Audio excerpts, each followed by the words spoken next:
Morning. Good morning. আজকে আমরা একটা গ্রামের মধ্যে আসছি। তো আমাদের একজন হেলথ চেক আপে একজন পেশেন্ট গিয়েছিলেন, ওনার কিছু প্রবলেম ছিল, সেটা সম্পর্কে একটু কথা বলবো। তো প্রথমে জানবো আপনার নামটা কি? আমার নাম শর্মিলা পাঠান। এই জোরে বলুন। আমার নাম শর্মিলা পাঠান, বাড়ি কোথায়? নবকলা। কি সমস্যা ছিল আপনার একটু? আমার প্রবলেম ছিল, হাড়ে যন্ত্রণা করতো, ক্যালসিয়ামটা কম ছিল, ওখানে রিপোর্ট করেছিলাম।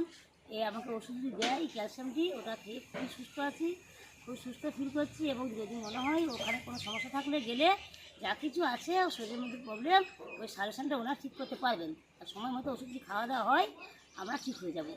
আপনার প্রবলেমটা কতদিন ধরে হতো এই আমার সমস্যাটা? 6 মাস হতো, 6 মাস। এটা খাওয়াতে খুবই ভালো আছে। 6 মাস প্রবলেমটা ছিল। হ্যাঁ। কি সমস্যা তো কাজ করতে কি অসুবিধা হতো? হাড় নিয়ে ঝুঁকতে যন্ত্রণা, হাড়ে যন্ত্রণা, তারপরে ক্লান্ত ভাব ছিল, অনেক রকম সমস্যা ছিল। আর এই ওষুধ আরও ওষুধ ছিল, সেই ওষুধ কাগজ আমার কাছে নেই, এটা হারিয়ে গেছে। এটা আমার কাছে ছিল, আমি দেখালাম। এই ক্যালসিয়ামটা ওষুধটা খুবই ভালো। ক্যালসিয়ামটা দেখতে পাচ্ছি আমরা প্রত্যেকেই। হ্যাঁ। ক্যালসিয়ামটা কতদিন ধরে খাচ্ছেন? ওই তো হয়ে গেল 3 মাস হয়ে যাবে। 3 মাস হয়ে গেল। উনি 3 মাস ক্যালসিয়ামটা খাচ্ছেন, এখন খুব উপকার আছে খুবই উপকার আছে। এবং খুব ভালো রেজাল্ট পেয়েছে। হ্যাঁ, তো প্রত্যেকে একটা আমি কথাই বলতে প্রত্যেকেই চাই বলবো। যে আপনারা প্রত্যেকে সাপ্লিমেন্ট ইউজ করুন এবং সুস্থ থাকুন, ঠিক আছে? হ্যাঁ, আমিও বলবো তাই, এটা ইউজ করলে অবশ্যই ভালো থাকবে। অবশ্যই, ঠিক আছে।